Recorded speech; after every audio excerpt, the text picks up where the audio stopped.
In a short stretch of time from the mid-90s to the early 2000s, a relatively small group of people started playing around with this thing called the World Wide Web. They had the audacity to think they just might change the world. This project introduces you to the OG players from those hallowed days and lets them tell you what it was like and how you should have been there.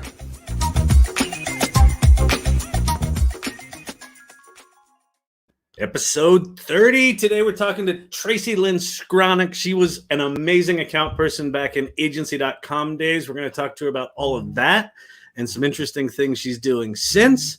And Ritesh Patel. Look at that. It's hey, Friday. we turned 30. We turned 30. Look at that. This is our, it's not a centennial. It's a, no. It's 30. Whatever it is. I don't know. One of those. Yeah. I don't know. How are you, friends? How are you? It's looking early. well. Good. Thank you. Yeah, the hair is starting to get back to the point I need to do something with it, but Yeah, same here. It's starting to. And I actually wore a t-shirt today because you've gone less formal. I don't know. Now that you're no longer working for a living. Exactly. Now that I'm unemployed, I can do that sort of thing, right? So. Exactly. Well, let's tell people what they need to know. Go to ushould've.com. You can see back episodes. You can get links to the podcasts, all that sort of stuff. If you're watching, you can leave comments. You can heckle. We'll monitor that. And, of course, go to the YouTube channel and subscribe. It's how Ritesh and I are funding our retirement. So, exactly. So your subscriptions mean everything. 20 years from now, we'll be able to pay for at least one of us, right? These episodes are going to be so valuable. It's going to be good. Well, speaking of value. On the value part of the conversation. That's right. Tracey! Hey! Hello! Look at that. How are you? Good to see you. I'm very well. It's so great to see you both. This is amazing. Thank you. This is so awesome. One of the greatest things about this thing that we do every Friday is we get to catch up with some amazing people we seem to have lost touch with, like this. Facebook and all those things aside, this is so much fun. So you get to catch up with folks and find out what they're up to. And it really is good. It's really good. So I'm glad you're on with us today. Thank you. I'm really glad that I get to be here. It's fun. Where are you? Where are you based these days? I'm in Brooklyn, New York. Oh, wow. and a lovely one at that. This was my attempt at keeping my kids electronics in a space where I could always watch them. So now it's backfired. Exactly. Now they can watch you. Yeah. Like, what's mom doing? Oh, okay. Tracey was also concerned, Ritesh, that her memory might not be as accurate as she hoped. And I said, this show, if it's anything, it's about correcting our faulty memories and memorializing our bad memories. So exactly. And then we get the usual sort of email or statement that say, actually you were wrong. I've got the email, and most of the times it's Mitch Golden who sends us a note. Exactly. Oh, great. I'm looking forward to that. Not only have you got your timing wrong, but here's the proof and here's the paper and then here's the links to all of the white papers around it. And we just go, really? But it's good. Yeah, this is the whole idea. This started with Kyle saying one day to me, remember when we did that? And I said, no, Kyle, we didn't do that way. We did it this way. And it was that guy, not that person. Right. He said, we should capture these memories. So that's what this is all about. Yeah, this is But don't worry about what you can remember. We'll figure it out. Okay, good. I'll just make it up. Exactly. So let's do this. Let's dial back the Wayback Machine. Where we like to start is at the beginning, and we define the beginning as when we started working on the internet. So the beginning is relative, but so talk about what were you doing before Agency.com? How did you discover the internet? What was your path to Agency.com? All that sort of stuff. Did you have big aha moments? Things like that. So just jump in and sort of what was your origin story? Sort of getting into that era. Yeah. So I have a couple things maybe. I have to dial way back to college, actually, when my dad, who was a big geek who worked at Bell Labs back when he was working, told me that I had to go to the computer science lab and ask them. I'm old, so this was in the 80s, late 80s. But I had to ask them for some long number, alphanumeric address where I could write to him over a computer. This was mind-blowing to me. I never did it, but he assured me that this would have been a great way for us to write. No way. Well, that was the first time. Then after college, I waited tables for a summer and bought a one-way ticket to Spain and ended up staying there for 5 years, working first in advertising. So I worked for Grey Madrid. That was my first like job. And I do remember, again, being kind of mystified at what must have been sort of an intra-web, like intra-communication over what was kind of an internal email, and then being able to email friends eventually from Europe, which at the time, like I could barely call. So the fact that we could talk over email. So I think that was the first, like, just awareness of this enormous breakthrough communication vehicle. What were the years when you were in Spain? So I was in Spain from 91 to 95 or 6. Something like that. So it was all emerging. Yeah, there was, like all that stuff was coming up. Because you remember, the cost of making phone calls from Europe to the US was enormous, right? I couldn't really afford to make a call. So email must have been like, wow, this is great. It was life-changing. Absolutely. Amazing. So then I came back to New York with Grey, and I was working in traditional advertising and sort of like I was an account person. I was a brand. I considered myself more of like a branding marketing person, a bit of a strategist, because you, of course, at that role, you're going in and talking to your clients about their business and then translating it. So, and I worked for Procter & Gamble. So I think that's why you guys thought that I had no idea, by the way, about anything that we ended up doing. I feel like I learned on the job, and you guys paid me to learn, but that was good with me. Everybody did, that was, the consistent theme in all of these 30 episodes has been, we made shit up as we went along. Exactly. And it sort of seemed to work. So that was good. Yeah. I was clueless, but we said we could do it. So we had to figure it out. Totally. So I was on Colgate Palmolive first. That's right. Yeah. With Chris Stetson and those guys. Stetson, our client was Jack Haber. He was like the head of web stuff for Colgate. I believe Arthur Seria was also working. Seria was the creative guy. That's right. I love Arthur with his scarf all the time, his whole Euro vibe. So that was fun.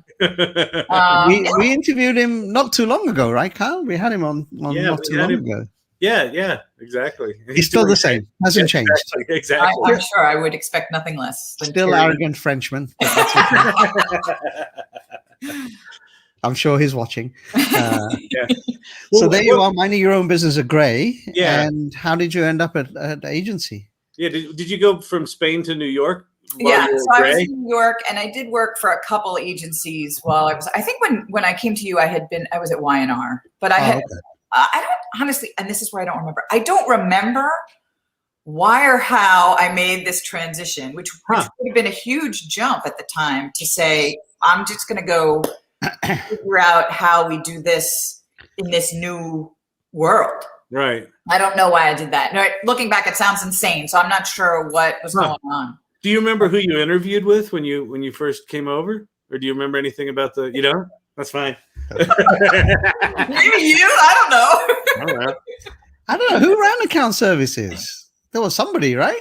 Well, you came. Not at the time. I don't. You were at 665 Broadway. You said when you started. Oh, so there was nobody heading up. I don't think there was. Really no, there wasn't. That might have been the appeal. Was that there really was.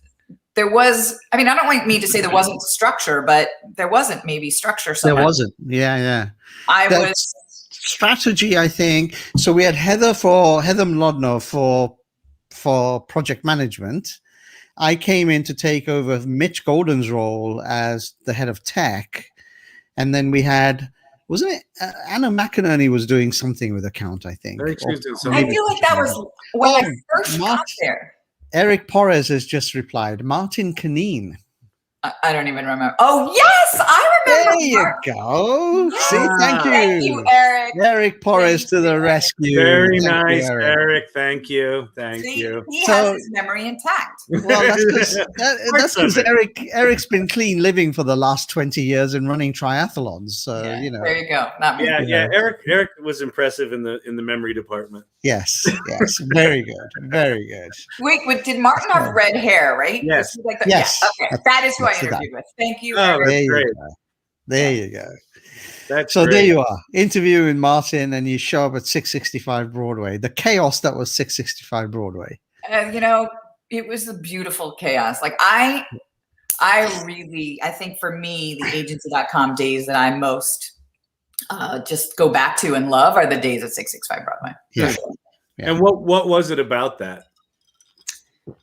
I don't know. Everything from if I'm remembering everything from. It's all right. We've got Eric. Floors. Eric is watching. Yeah, Eric, Were Eric, they beautiful wood floors? I remember like scuffed, worn wood floors. That is one thing.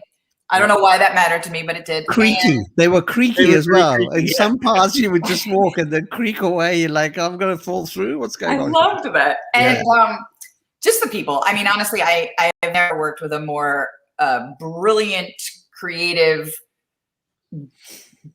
different. Like no one was the same. We all, because it wasn't this before. So you gathered people from all different disciplines. Yeah. It was amazing. I've never, not before, not since, been in that kind of just a vibrant intellectual environment. Honestly, it was amazing. Yeah. It's so funny. We interviewed Chris Needham last week. He said the same thing, and he said he was trying to recreate it at Fidelity, and he failed miserably, and then he got fired. yeah. He said it was like a DNA rejection. Like he tried to put this culture in that he knew worked, but it didn't work in that culture, so it just spit him out. There was something just magical about it. I don't know that I don't think you can recreate it. Yeah. Sure. It was partially a time in history. It was partially the fact that this really significant thing hadn't existed, and we had, sort of came up from nothing.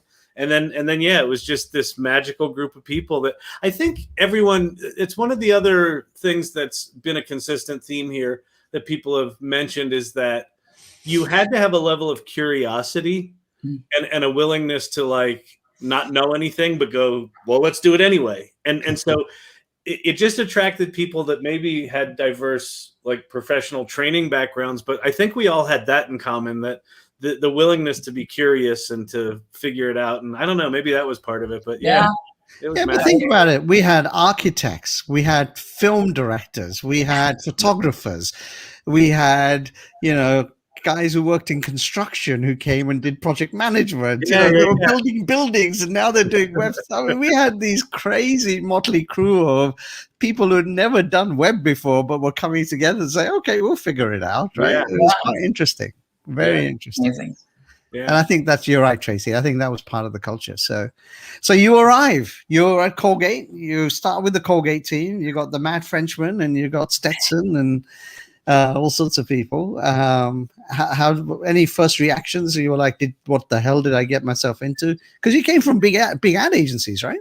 Yeah, I came from big ad agencies. I mean, I think I was ready for a change. And once you do that a bunch of times with a new client, it's like the same thing over and over again. So I really welcomed it. I remember being in Jack Haber's office and talking about how Colgate, first of all, needed a presence online.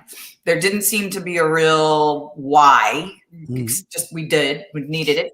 And just trying to figure out, again, from my perspective, it was like, well, this is just part of your brand, and it's just another way of presenting your brand out there. Yeah. But we heard a lot. I feel like we heard a lot of like, no, we're going to sell toothpaste online. And that seemed crazy to me. But I think that we really did talk about that as if it were a serious option. And again, maybe did it? I don't know. But I remember Jeff Bezos certainly has figured out selling toothpaste online. I know, but at the time I was like, off your main website? I know. Exactly. Yeah. But I do remember, because I remember I started shortly either before or after you, and my first meeting was with the CIO and Jack, right? Because we did want to do commerce. And Chris came along, Stetson. He was a Blue Martini fan at the time, that technology. Oh, that's right. No matter what you want, Blue Martini. Blue Martini. I remember that. I don't think I ever figured out what Blue Martini was, but I know I got pitched a lot. Chris loved it, And I remember sitting in Jack's office with all of us, and he looked at us and he said, yeah, we are going to sell toothpaste online. And I remember leaving the building and Arthur Seria saying, they're mad. They can't sell toothpaste online, but that's okay. I think that was how Arthur and I really bonded, was just our skepticism. Yeah. We have a healthy skepticism that we share. Yeah. We had to figure out how to connect to the back end SAP system, because that CIO had made his entire career putting that, SAP together. Eric's got some good conversations going on here, guys, by the way. He's correcting us on a few things. Like, everybody wanted to get away from Walmart, and then apparently Gallup thought we were as good as, Thank you, Eric. Well, no, the Gallup thing was that was where we brought in Gallup to do, it was the Great Managers Survey or something like that. We wanted to figure out strengths and weaknesses, right? It was strengths finder. And I think we were pretty big at that point. We measured, I think, 146 of our managers' strengths and weaknesses, and they were supposed to return the results within a week. And like a week goes by and we don't have results, and then like 10 days goes by and we reach out to them and they're like, we're rerunning the numbers. We're like, well, they're like, we'll be back to you. And so they got back to us and they said, we ran the numbers twice because we've never seen anything like this. They said, it is statistically remarkable how much you've essentially replicated yourselves, that the top 146 managers were incredibly strong in the same areas and incredibly weak in the same areas. Like, there was no balance. It was just like, we were brilliant and horrible. Like binary.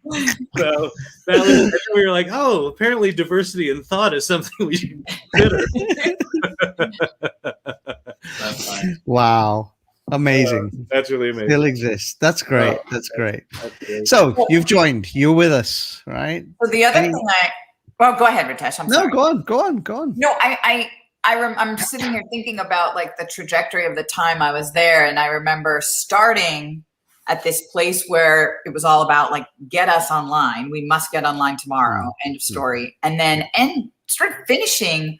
I remember working on a project with Cushman and Wakefield where there was a really in-depth discovery process that was, to me, like super smart and hard. And what we presented was so like brilliant and about their full business strategy. Like, we went way beyond what they thought we were going to do, which I think is a testament to the people, again, that were around us, that we were not going to be put in a little box about what it was that we could do. And if we wanted to do the very best job we could for them, it meant digging into their real business. And sometimes that scared them.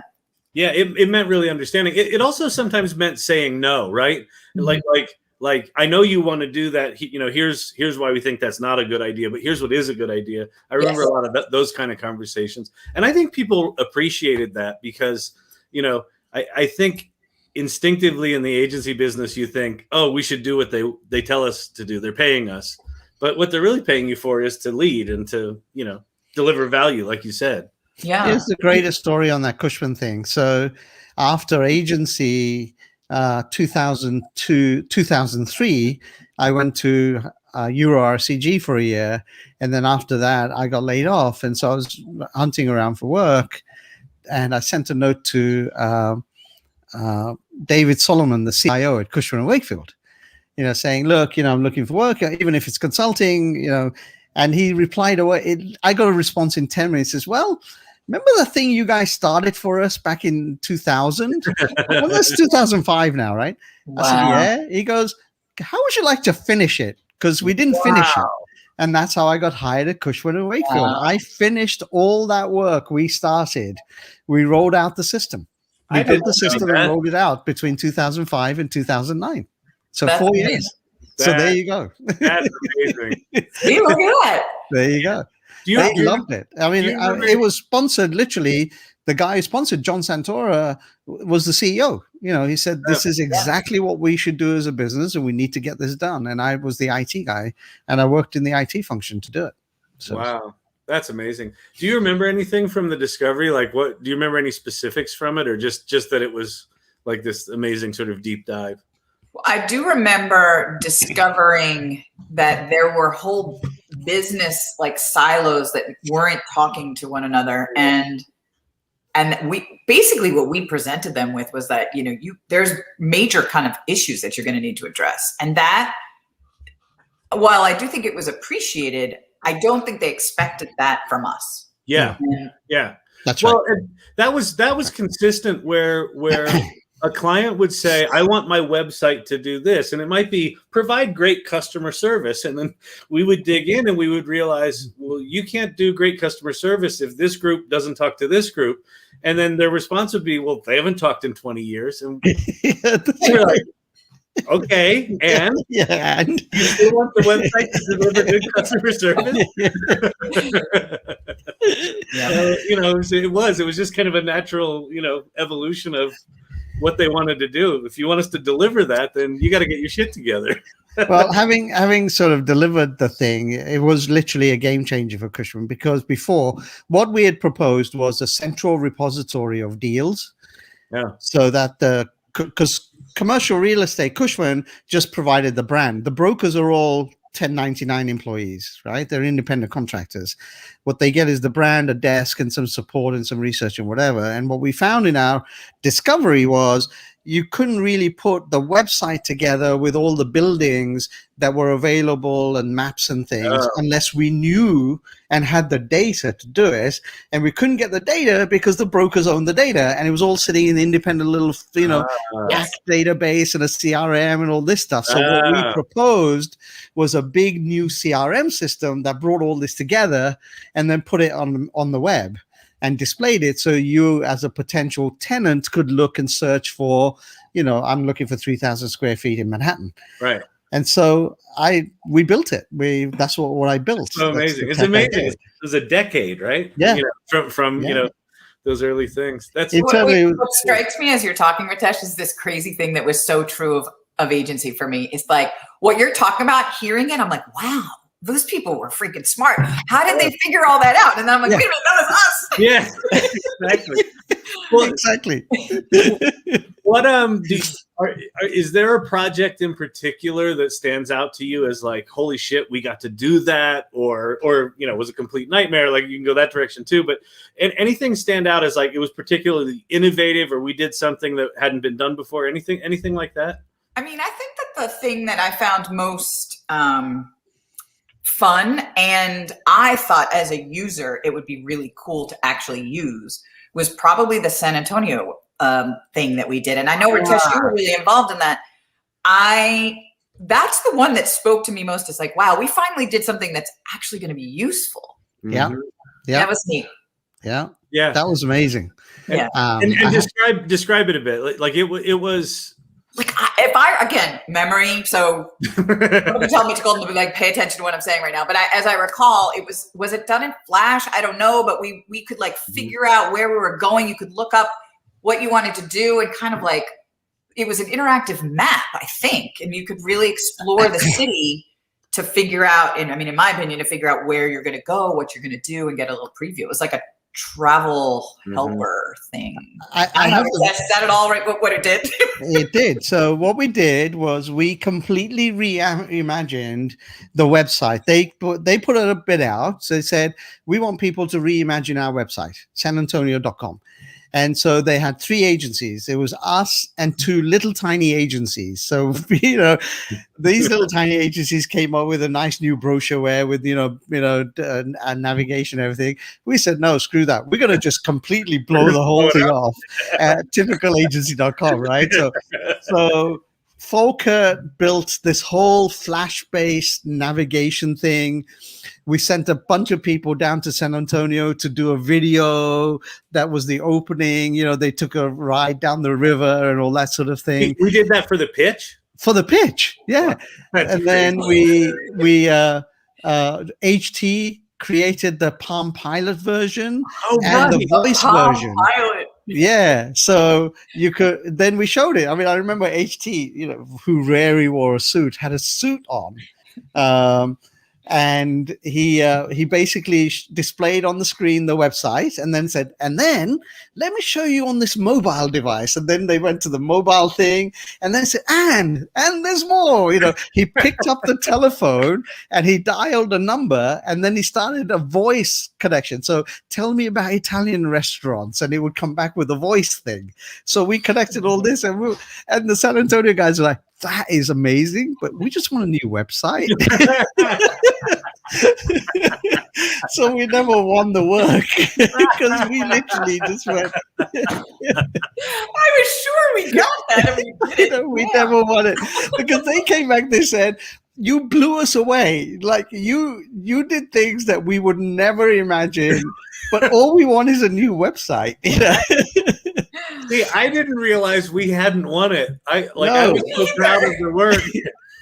we didn't win it, and I actually have the video. I have to find that video of the user interface. We actually did a whole movie of the actual user interface that we used to use in pitches afterwards. Right? Yeah, that's so cool. Eric Porres has some more accurate memory things. Full circle. Founder and CEO of Blue Martini, Monty Zwiebin was on the board of Rocket Fuel and ultimately became Rocket Fuel CEO after the stock fell back to earth. Wait, Porres was at Rocket Fuel as well, I think. I think he was there as their chief commercial officer or marketing or something, if I remember, because I think that's where I think that's where you went after Underscore. But anyway. Porres and I were in the same little cube sitting near each other at 20 Exchange. And so it was Porres, it was Michael Verlaine, and Jim Druskowski. And like all four of us, it was a crazy fun time to sit with those three clowns. Those three guys, I mean, Verlaine was a madman, right? Madman. Complete madman. Druskowski always played the straight guy to Eric, you know. We had a great time. It was really fun. And I think we figured out, Eric will remember this, but like between the four of us, I'm like half Italian, half Polish. Druskowski's half Polish, maybe half Irish. Someone else is half. We just got these cultural backgrounds, and we were all this crazy foursome. It was weird. I'm sure he'll write in. He also mentioned Brian. I forgot Brian Monty was with you.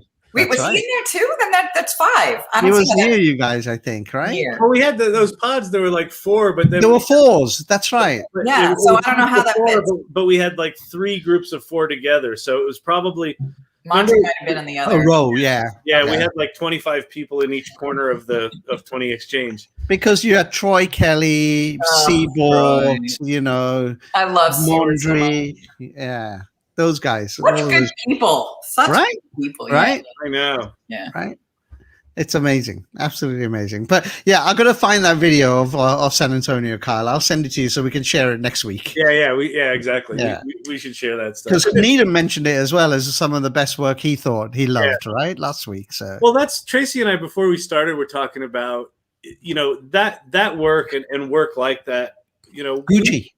Gucci. We were very much trying to create experiences. Mm-hmm. And I do feel that a lot of that exploration has been lost because now that everything's a CR or you know, a content management system, a CMS, and you know, everything's e-commerce and everything's templatized, no one's really pushing the boundaries because there's no, you know, if you want a website, you just go here and click 3 buttons and now you've got a website. But that means all that exploration went away, and that feels sad to me. Like that's kind of nostalgic. Like, remember when we actually gave a shit about, you know, experiences? Like, yeah, that's gone.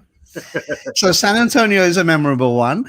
Don't you, if I remember correctly, weren't you with me and Jill and a bunch of people for the Coca-Cola the bears thing? The bubbles. Remember? Was that who did the bubbles? Was that Tori Wynn with us, I think? I don't know who. Or was it PJ? Or it may have been PJ. I don't know. Maybe Porres will remember if he's still watching. Porres will remember. Yeah, Eric, we need your help here. Yeah, help. I just remember the Coke pitch where in our pitch deck we had a slide where we had screenshots of their corporate websites that the IT group had built, and we had a slide that said, "Where are the polar bears?" And we sort of showed them their site and how bad it was, and they stopped the meeting and they all left. And they were gone for like 10 minutes. There were like 8 people in the room. They all just left. And apparently they went out and like kicked someone's ass because they came back in and said, "When can you start?" Like that. Because no one had ever looked at their website. So we walked in and showed them their website. And then we showed them like what it might look like if you actually put Coke's branding on it. Yeah, well, that was the whole thing. It's like, it's just another way to get your brand out there. Right. If it's not matching your branding everywhere else, then you missed it. Exactly. And that was what we pointed out. We just sort of held up a little mirror and it shut down the pitch. I've never been in a pitch where the entire client base just left. Yeah, that'd be a little disconcerting. I don't know. We thought we were in trouble. Yeah, we'd like to sue these guys. Let's go get the lawyers, right? Yeah. But you were on that. You were on that, right? I was on that. You know, that trip was to that. Atlanta, Coke, right? Coke is a weird memory for me because that was when I ended up exiting. So it was yeah, it was near the end. That's right. That's right. Yeah. And I went to Euro RSCG too, Ritesh, but I went to Boston. Oh, did you? Yeah, okay, because I know Arthur went there, Heather Martin went there. Yeah. A couple of other people went there as well. So yeah, I moved to Boston, and I married Joe Jaffe, so the two of us went to Boston. Oh, wow. We are not married anymore, though we co-parent two fabulous teenagers together. So so agency also gave me ultimately my children. So wow, I'd forgotten about that. That's right, you and Joe. Gosh, now you. All right, that's a whole bunch of other memories. Sorry, we can't do that on this show. No, not. We did a Valentine's Day special, and one or two of the folks that we invited on were like, "Yeah, we're about to get a divorce, so let's not have us on the Valentine's Day special." Joe's pretty funny though. He probably would have done it just to be like, hilarious. Yes, absolutely right. Next year. Next year, I'll let him know. He'll be thrilled. Yeah, exactly. Gosh, I'd forgotten about you and Joe. Yeah, it's funny. Wow. Well, and what? So talk about that. Talk about so you left Agency.com. I mean, what did you carry forward from those early days? From was it formative in any way of what you're doing? It sounds like some of what you're doing now with the Department of Ed has got some. But I want to hear more about so you leave and go to Boston, right? Right. So I was at Euro RSCG for a while. And then, oh gosh, I did crazy stuff. Then I had a kid, and I tried to start a baby food company. I mean, I'm like kind of all over the place. Wow. You're like Kyle. Kyle starts companies at a whim. He gets an idea, he starts a company. So I think maybe the entrepreneurial, like, okay, why not? Thing started. Oh yeah. Ultimately, it did not work, but I did have the product in like Whole Foods in the tri-state area for a while, and then just needed capital, and it was right before the 2008 crash, so all my investors were like out. Yeah. What was the baby food? I called it Taste Bud Organic Baby Food. I made all my kids food and like made them eat all kinds of crazy stuff. So you thought you might as well just sell it to other crazy people as well. Yeah. My stick was like something about giving them like a really expansive palate. I don't know what the hell I was talking about, but it was good. My kids eat anything now, so I think it was a legit claim. But yeah, that was pretty catastrophic for me personally, right? So I lost when that didn't work. Yeah. I lost money, bunch of pride, bunch of time. Yep. Oh, I many startups since Agency.com did not go as planned. Kyle, you still have those fishing boxes? Well, I carted them around for decades. I invented, patented, and manufactured 10,000 each of 144 SKUs of fly fishing product. Yeah. It ultimately ended up in a dumpster. I got it into like Dick's Sporting Goods and Bass Pro Shops and Cabela's. I'm like, I'm off to the races, and then just no one bought it. It was just a disaster. What a cool thing to do. It was one of the most intellectually fulfilling things of my life, and one of the worst businesses ever. I think I may have one of the boxes in the basement somewhere. I'm sure. Oh, I still have all kinds of things with the branding of like my stupid baby food company. I do have to say though, Porres does get the award for the most memorabilia brought to this show from Agency.com. Yep. He had everything. T-shirt, hats, pens. I don't know. He had everything. I would expect nothing less from Porres. Exactly. For sure. Was that the first startup that you did? What was it like going from working for companies and sort of being in an entrepreneurial space to actually just jumping ship, and now it's all on you? When I started the company, I would say the biggest thing was it was lonely. It was quite lonely. Yeah. It was all kinds of things. It was exciting. I'd never written a business plan before. I wasn't a business major of any kind. I was a literature major in college. So, I really think what's relevant here is this idea that I thought I could, right? Yeah.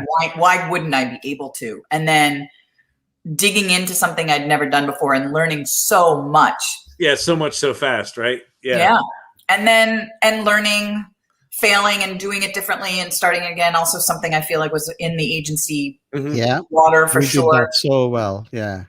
And but it was lonely. What I missed from a place like agency was just the brilliant minds that we've talked about, the laughter, the people kind of like skateboarding down those wooden floors. There's really a beautiful energy that was there. Yeah. That I remember. I have like really kind of difficult memories of being in this like tiny little rented space down in Dumbo, Brooklyn, where I used to live, and hot. It was really hot in there. And then I got pregnant again. So then I was like super pregnant, and it was horrible actually. You came back. So you left Boston, you came back and did the food company when you were back. Started it in Boston. Okay. Actually started the ideas in Boston, and then we moved back for a bunch of reasons. And then so after everything kind of hit the fan, I actually reinvented myself as a teacher. I became an educator. I work for the Department of Ed right now, New York City Department of Ed. And what I think is kind of interesting, so I was a classroom teacher. I had lived in Spain, so I got in by being a dual language teacher. I had taught in a bilingual classroom. Again, I'm going to just keep that theme of like, sure, why the hell not? I can do this too. I was about to swear. Is that not allowed? No, you can do that. You can do that. It's all allowed. Yeah.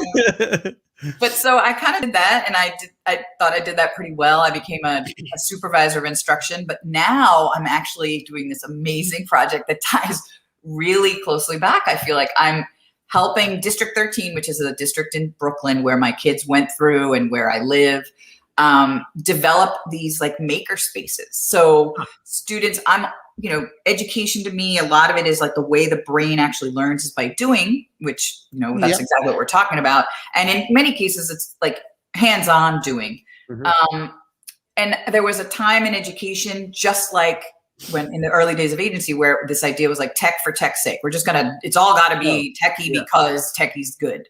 And so I don't necessarily agree with that. I agree with tech thoughtfully when it makes sense. And so the maker spaces for me is this beautiful merging of students really just creating and coming up with new ideas, and then using the technology to just kind of design it and present it to others. I think that's what it is. Like the technology then becomes the way that they communicate their ideas through, and so they make prototypes. Like they're like doing a lot of stuff. They're inventing things, and so it comes very, very close to what we did. Inventing things, like figuring it out. It's exhilarating. Is there any curriculum associated with it, or is it more free form, kind of go in and throw it at the wall? A little bit of both. I think. The throw it at the wall is the spirit of the place. I think it really is about coming from the kids' heads and hearts and what is it that they want to do. So would it be a physical space where they'll be able to do these kinds of things? Is that what's going on here? Yeah, some of them exist. So actually my son is in a school that is all about the maker movement, and they have this room in this huge space in the center of the school, where in the center of the building, where they're in there and they're like, there's obviously things like 3D printers, but there's saws and there's materials and they're just like, I don't even know. They make one of their 9th grade classes is like, well, you're just going to design a skateboard and you have to design it so that it works, and that's a hands-on thing. But then when they're doing prototypes, they'll model using tech, right? They'll get it on sort of do stuff. And just it's a crazy story. So at my house, since they were little kids, we always make a gingerbread house at the holiday time from scratch. It's like our thing. We design it. They do it. It's my way of teaching them math without them really realizing it. Oh, that's cool. And this year, my son was like, wait, and he just jumped on the computer and did this whole model of it. Where before we were always just drawing. And this kid's got this freaking 3D model. We can look around. You don't need to bake anymore. It's all virtual. By the way, Eric Porres says thank you. He's got to go to do a pitch, and apparently you had a most amazing loft in Dumbo. Is this right? Oh, I did back in the day. That had to go with the divorce and all, but it was a lovely time.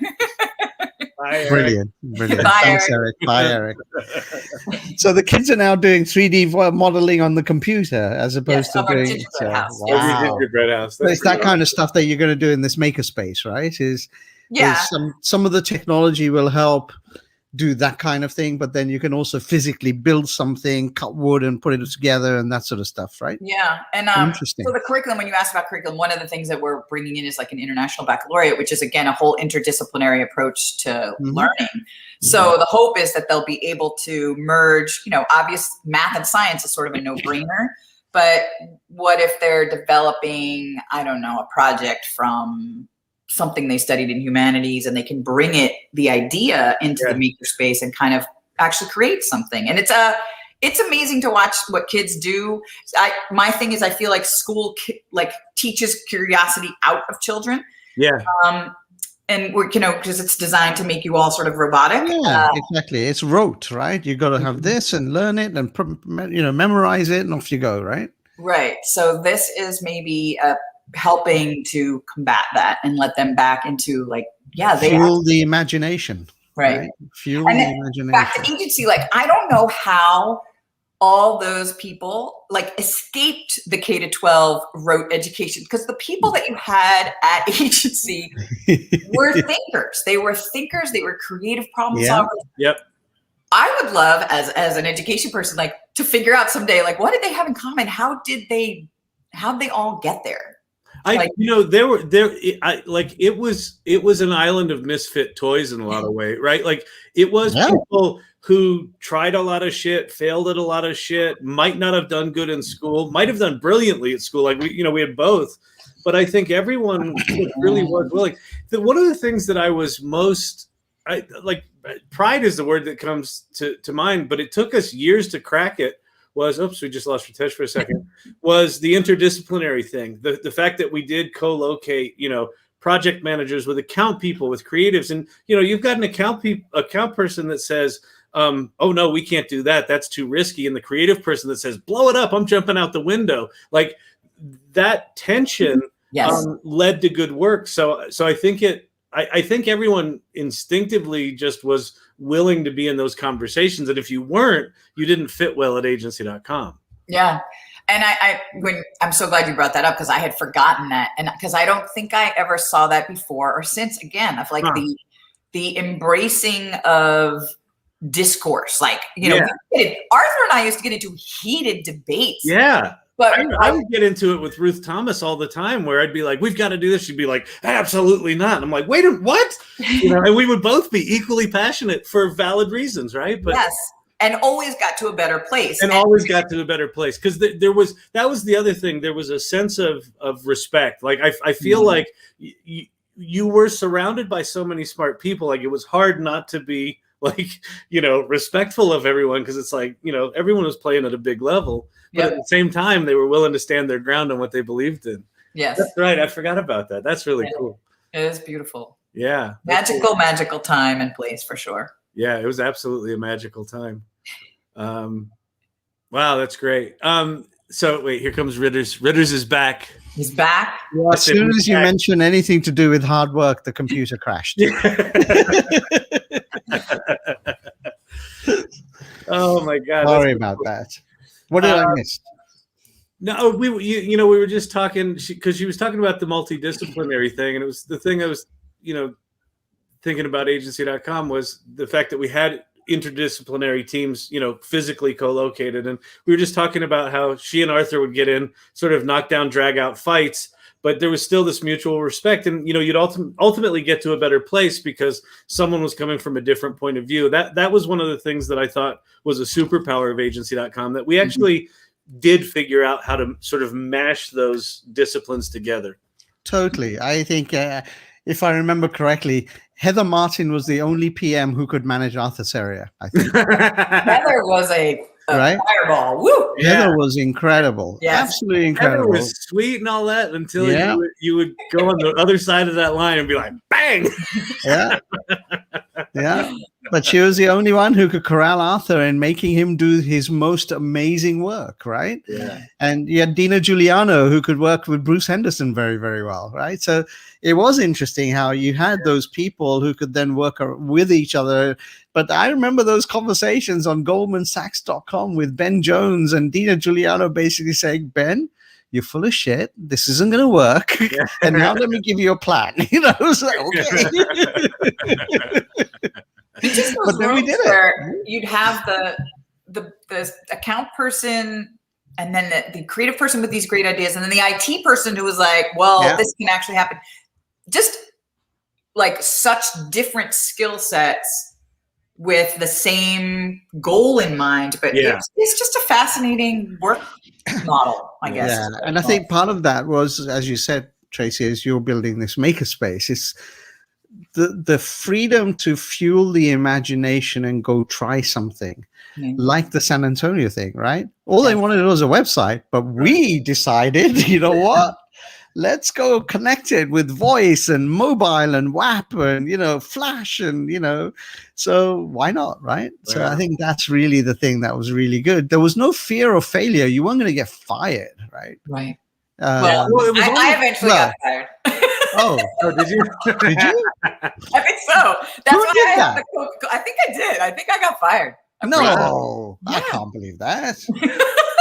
Hold on a minute. All right, we're gonna have to figure that out. Is there a good story behind it on here? Is it?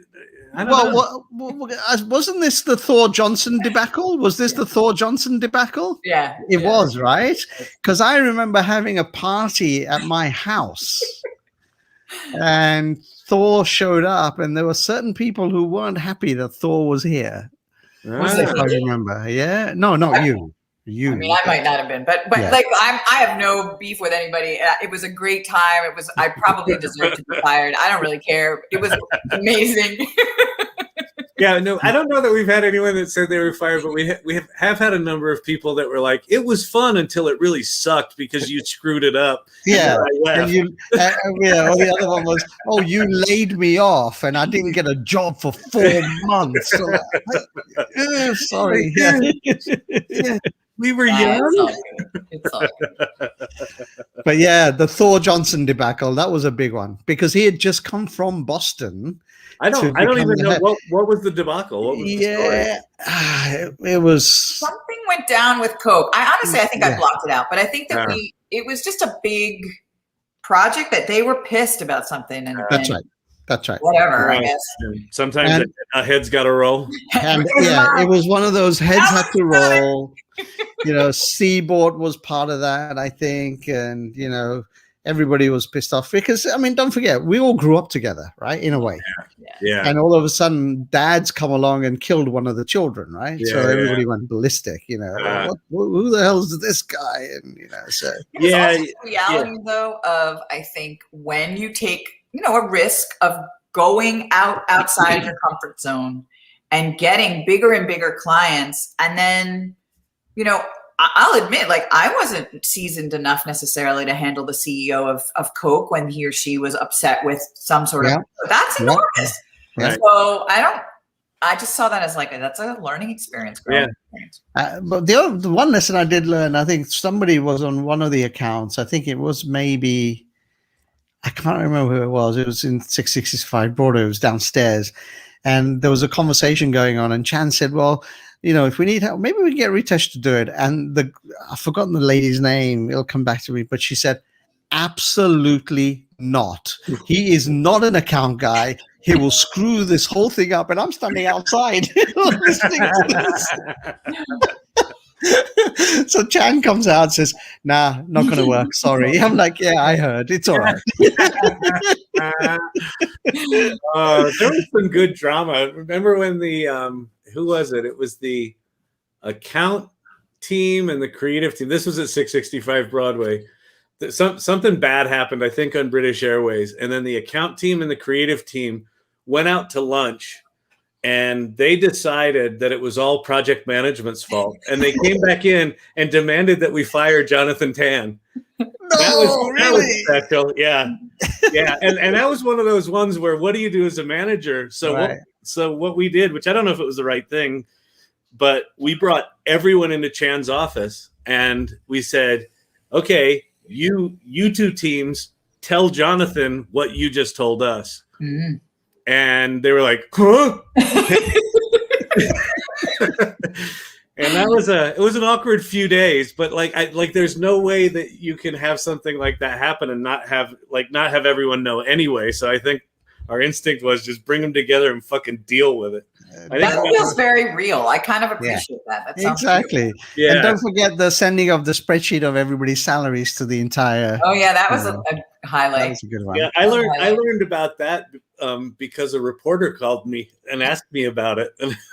And I was like, I want the hummer? What? Huh? What?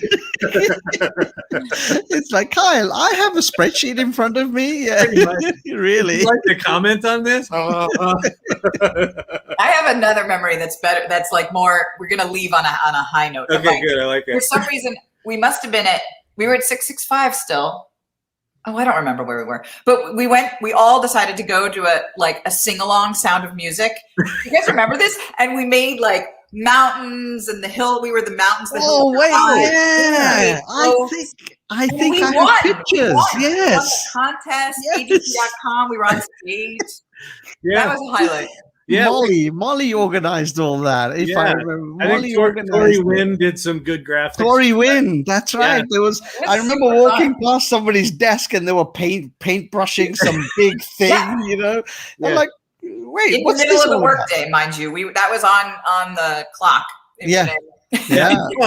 But it's important that you win those kind of contests. We also won a number of Battle of the Bands with Kevin Clark and those sort of things. So yeah, those kind of things were fun. They were fun. That's why we were able to do the work we did, because we were able to be fun and creative. And that again, I don't. There aren't too many places like that. No. And you do carry that through, and I can see it in what you're trying to do with the makerspace, Tracy. It is about that, right? It's about if you make it fun enough, even for kids, the imagination just goes crazy because they're having such a great time doing what they're doing, right? Absolutely. And that was part of it. We did work hard, but they were played hard. James McHugh, Tony, Lawrence, those guys. I think when we interviewed Tony and Lawrence, Tony told us about how he used to sleep in the office. So they'd work, they'd go out for a drink till 2 a.m, and then he'd just go back to the office and sleep under the desk. Yeah, that sounds about right. He'd wake up when people showed up and kicked him. Yeah. But what was the other one? The Gucci. You didn't work on the Gucci stuff, right? I did for a minute. I remember that, right? With Penny. Penny was the creative director on that one. Yep. Yeah, that was fun. That was really what Volker and Jason did on that Gucci site was just amazing. Absolutely amazing. I remember when we launched it and the whole office was sat, right? And I don't know if you were there, Kyle, but I know Aaron was sort of presenting it to everybody and people just went like this. Every one of them, silence, wow, this is incredible. So, and not bad for the first website for a brand like that, right? Yeah. Exactly. And then it went south after that. Then Marisha left. Yeah. Yeah. There's another one. Wow. Yeah, exactly. Well, this has been awesome. It's so great fun. to see you. Great to catch up. Thank you so much. You're looking so well. Thank you so much for doing this, Tracy. That's so good. And keep us informed on the makerspace. We'll go visit. I It's will. going to be amazing, right? I want an invitation. I want to come hang out. So fun. It'll be awesome. Great. Awesome. Hang on one sec, and I'll wind us up here. Okay. Thank you.